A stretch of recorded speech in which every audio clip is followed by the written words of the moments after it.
म्हातारे घे, ही छत्री ठेव तुलाच. हा का?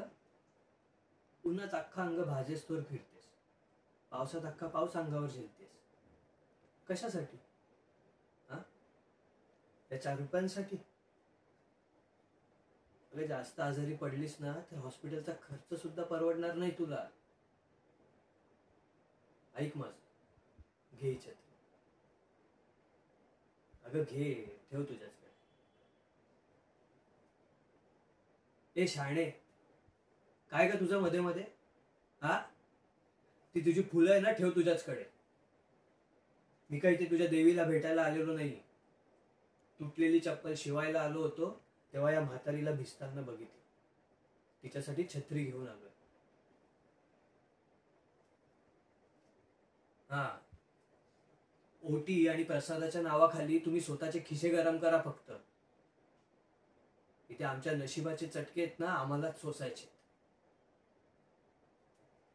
जमलं ना तर या म्हाताऱ्यांसाठी चप्पल नाही तर छत्री यांची काय सोय करता आली तर कर.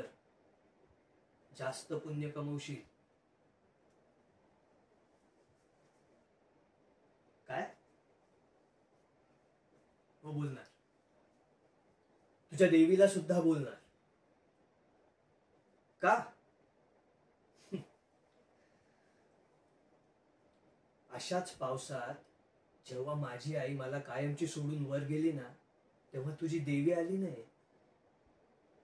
माझ्या आईसारख्या देवअक्काने जेव्हा मला गावाबाहेर काढलं ना, तेव्हाही तुझी सो कॉल्ड देवी आली नाही माझ्या मदतीला.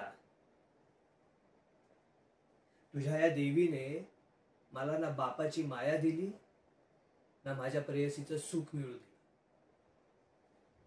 माझं सगळं सगळंच जर अर्धवट सोडून तुझी ही देवी स्वतःला परिपूर्ण मानत असेल ना, तर मी तिला शून्य मानतो. काय? शून्य मानतो, शून्य. इनफॅक्ट तिचं अस्तित्वच नाकारतो मी. आणि यापुढे ही फुलं घेऊन माझ्या समोर यायचं नाहीये, नाहीतर त्या परडी सकट तुलाही उचलून फेकून दे.